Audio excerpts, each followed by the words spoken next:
আসসালামু আলাইকুম ওয়া রাহমাতুল্লাহ। দর্শক, আজ আমাদের বাংলাদেশে নতুন একটা বিজয় পেয়েছি আমরা, কিন্তু বিজয় পেয়েছি কাদের বিনিময়? আমাদের সেই আবু সাইদ ভাইয়ের রক্তের বিনিময়, এই দেশের ছাত্রদের বিনিময় আমরা আবার একটা নতুন সোনার বাংলা পেয়েছি।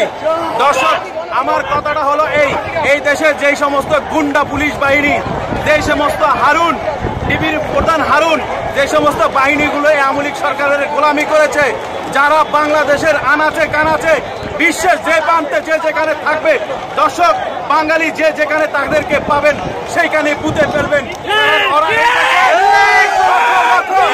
মায়ের বুক খালি করেছে দর্শক, সেই চাপলাচক করে লক্ষ লক্ষ কোরআনের পাখিগুলোকে তারা মাটির তলে পুঁতে দিয়েছে, গণকবর করে দিয়েছে এবং তাদের স্মৃতিও রাখে নেই। দর্শক, এটা আপনাদের কাছে আমাদের দাবি, কারণ এই সমস্ত প্রশাসক যারা এখনো বাংলাদেশে আছে তারা যেতে পারে নাই।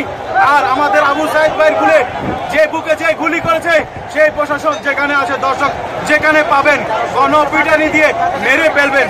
আমাদের টিপি হারুনকে যেখানে পাবেন সেখানে টুকটা টুকটা করে ফেলবেন।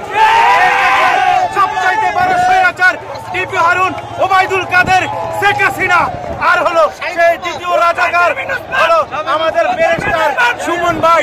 এ হলো বড় রাজাকার, ওলামায়ে কেরামদের ফাঁসির দড়িতে ঝুলিয়েছে এই ব্যারিস্টার সুমন ভাই। আর যে ইন্টারনেট দিয়ে আমাদেরকে কষ্ট দিয়েছে পলক, এই পলককে যেখানে পাবেন সেখানে পুঁতে ফেলবেন। এই প্রত্যাশা আমি